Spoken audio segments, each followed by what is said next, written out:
En septiembre de 1976, un solo hombre hizo en cuestión de horas lo que las agencias de inteligencia más poderosas del mundo no habían logrado en años: entregar a Occidente uno de los cazas más secretos de la Unión Soviética. No se trató de una operación encubierta con decenas de agentes, ni de un plan urdido durante meses en algún despacho de la CIA. Fue la decisión individual de un piloto militar soviético, Víktor Belenko, que una mañana despegó de su base aérea en el lejano oriente ruso, engañó a sus compañeros, desapareció de los radares y aterrizó en Japón con un MiG-25 entre las manos. Se llevó consigo no solo una máquina de guerra valorada en miles de millones, sino también los secretos tecnológicos que la rodeaban y los conocimientos tácticos que solo un piloto instructor podía tener. Para Moscú fue un desastre en todos los frentes posibles. Para Washington, un regalo caído del cielo. Para entender el alcance de lo que sucedió aquel día, hay que comprender primero qué significaba el MiG-25 en el contexto de la Guerra Fría. Este interceptor supersónico de gran altitud, bautizado por la OTAN con el nombre en clave Foxbat, zorro volador, era una de las joyas de la industria militar soviética. Diseñado por la oficina de los legendarios ingenieros Mikoyan y Gurevich, el aparato podía volar a velocidades superiores a 3 veces la del sonido y operar a altitudes donde prácticamente ningún otro avión de combate podía alcanzarlo. Occidente sabía de su existencia, pero la información disponible era extremadamente escasa. Cada dato sobre sus capacidades reales, sus sistemas electrónicos y su armamento estaba clasificado con el máximo nivel de secreto. Los pilotos soviéticos que lo tripulaban recibían una instrucción terminante. Si alguna vez se veían obligados a aterrizar o eyectarse fuera del territorio de la Unión Soviética, debían pulsar el botón de autodestrucción antes de abandonar la cabina. Era preferible perder el avión que permitir que cayera en manos del enemigo. Esa era la magnitud de lo que estaba en juego. Víktor Belenko era un teniente primero de las Fuerzas Aéreas Soviéticas destinado en una base del extremo oriental de Rusia, cerca de la localidad de Chuguyevka. Piloto experimentado e instructor de vuelo, conocía al detalle no solo el funcionamiento del MiG-25, sino también la preparación de los pilotos soviéticos, sus tácticas, sus limitaciones reales y las debilidades de todo el sistema de defensa aérea. Cuando decidió huir, no lo hizo por impulso. Se preparó con meticulosidad. La mañana del 6 de septiembre de 1976, Belenko y varios pilotos de su escuadrilla despegaron del aeródromo de Sokolovka para realizar un ejercicio de vuelo rutinario. Nadie sospechaba nada. Belenko, sin embargo, ya había dado el primer paso decisivo la noche anterior: convencer al mecánico de que llenara los tanques de combustible por completo, en lugar de la mitad reglamentaria. La excusa fue sencilla y creíble: quería volar un poco más y no tener que repostar 2 veces, y funcionó. Ya en el aire, Belenko ejecutó su plan con una precisión calculada. Para ahorrar el combustible que necesitaría para cubrir los más de 600 kilómetros que lo separaban de Japón, apagó el postquemador antes de lo habitual. Ascendió más despacio de lo normal, tardando 5 minutos en alcanzar los 7.300 metros, en lugar de los 4 minutos estándar. Cada gesto, cada segundo contaba. Cuando se rezagó respecto al líder de su formación, descendió bruscamente hasta apenas 30 metros sobre la superficie del mar de Japón. A esa altitud, era prácticamente invisible, tanto para los radares soviéticos como para los japoneses. Entonces ejecutó la maniobra más audaz de todas. Pulsó el botón de la radiobaliza de emergencia, la señal que solo se activa cuando un avión está en peligro de estrellarse, y la dejó transmitir durante 40 segundos antes de apagarla. Cualquier operador soviético que estuviera escuchando en esa frecuencia habría asumido lo peor: que el piloto había tenido un accidente. Para reforzar esa ilusión, Belenko apagó el radar, la radio y todo el equipamiento electrónico cuyas emisiones pudieran ser rastreadas. En cuestión de minutos, desapareció por completo de la conciencia de sus superiores. Para la base de Sokolovka, Víktor Belenko se había desvanecido en el mar. Pero no se había estrellado. Volaba rasante sobre las olas, rumbo al este, hacia Japón. Cuando se adentró en el espacio aéreo japonés, ascendió a unos 6.000 metros y fue detectado por los sistemas de defensa antiaérea nipones. Intentaron contactarlo por radio, pero fue inútil. La frecuencia del MiG-25 no coincidía con las frecuencias japonesas. Despegaron cazas interceptores para localizarlo, pero la abundante nubosidad de ese día les impidió dar con él. Belenko, por su parte, Confiaba en que los japoneses lo escoltaran hasta una pista de aterrizaje, pero esa ayuda nunca llegó. El combustible se agotaba a una velocidad alarmante. El piloto comenzó a descender, buscando desesperadamente cualquier superficie plana donde pudiera posar el avión. Una autopista, un terreno despejado, lo que fuera. Entonces, a través de la capa de nubes, divisó la pista del aeropuerto civil de Hakodate, en la isla de Hokkaido. No era una base militar, era un aeropuerto pequeño, con una pista demasiado corta para un caza supersónico, pero no tenía alternativa. Lo que ocurrió en los siguientes segundos fue puro caos. Al descender hacia la pista, Belenko esquivó por muy poco un Boeing 727 civil que se encontraba en la zona. Tocó tierra a una velocidad excesiva para aquella pista diminuta. Desplegó el paracaídas de frenado, pero no fue suficiente. La presión reventó el neumático de la rueda delantera. El MiG-25 se deslizó fuera de control más allá del final de la pista y se detuvo a 240 metros del asfalto, cerca de una autopista. Los técnicos que después examinaron el avión descubrieron que en los tanques quedaba combustible para aproximadamente 30 segundos más de vuelo. Medio minuto. Eso fue todo el margen que separó a Belenko del desastre. La reacción fue inmediata y surrealista. Conductores japoneses que circulaban por la autopista cercana frenaron en seco, abandonaron sus coches y corrieron hacia el caza soviético sacando cámaras de fotos. Belenko salió de la cabina, realizó 2 disparos al aire con su pistola reglamentaria y pronunció una frase que había memorizado en inglés, que el avión era propiedad de los Estados Unidos. La policía de Hokkaido lo arrestó por violación del espacio aéreo y uso de arma de fuego.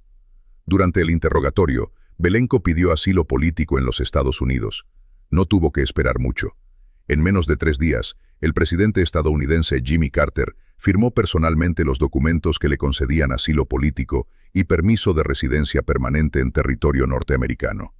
La rapidez de la decisión era comprensible. Lo que Belenko había traído consigo no tenía precedente. Mientras el piloto comenzaba su nueva vida al otro lado del mundo, ingenieros y técnicos estadounidenses se volcaron sobre el MiG-25 con una minuciosidad casi quirúrgica. El avión fue desmontado pieza por pieza. De cada componente se tomaron muestras químicas para analizar la composición de los materiales empleados. Se estudiaron los sistemas electrónicos, la aviónica, las aleaciones del fuselaje, los mecanismos de armamento. Fue una autopsia completa de la tecnología militar soviética más avanzada de la época. Para Moscú, cada tornillo que los americanos examinaban representaba un secreto que dejaba de serlo. 2 meses después, Japón devolvió el avión a la Unión Soviética. Pero la manera en que lo hizo añadió una capa de humillación a una situación que ya era desastrosa para los soviéticos. El MiG-25 fue entregado completamente desarmado, empaquetado en cajas de madera, con la condición de que cualquier reclamación por piezas faltantes o daños se presentara en un plazo de 24 horas. El cálculo era obvio. Nadie podría volver a ensamblar un caza entero en un solo día para verificar qué faltaba. Pero los ingenieros soviéticos, para su crédito, lo lograron. La Unión Soviética presentó una factura por 7.700.000 unidades de la moneda especial que usaba para transacciones internacionales. Japón nunca pagó. Y en un giro que bordeaba lo absurdo, Tokio presentó su propia contrafactura. $40.000 por gastos de estacionamiento no previsto de una aeronave extranjera, servicios de vigilancia, mantenimiento, transporte y reparación de los daños causados en la infraestructura del aeropuerto durante el aterrizaje. Moscú tampoco pagó. 2 potencias enfrentándose con facturas cruzadas por un avión que ya había revelado todos sus secretos. Pero la verdadera dimensión del daño iba mucho más allá del propio MiG-25. Víctor Belenko era, en sí mismo, un tesoro de información. Poco después de llegar a Estados Unidos, declaró a los norteamericanos que estaba dispuesto a colaborar plenamente, y a cambio solo pedía 2 cosas: visitar una base aérea militar estadounidense y pisar la cubierta de un portaaviones. No era una petición caprichosa. Belenko quería comprobar con sus propios ojos si lo que le habían enseñado en las clases de adoctrinamiento político del ejército soviético sobre las Fuerzas Armadas estadounidenses era cierto o mentira. Sus deseos se cumplieron antes de que terminara el año. A finales de 1976, Belenko visitó la base aérea de Langley, uno de los centros neurálgicos de la aviación militar norteamericana. Lo que más lo impactó fueron los simuladores de vuelo. Según contó después, en la Unión Soviética también existían simuladores, pero nadie los usaba realmente para entrenar pilotos. Eran piezas de exhibición a las que se les quitaba el polvo de vez en cuando para las inspecciones, y nada más.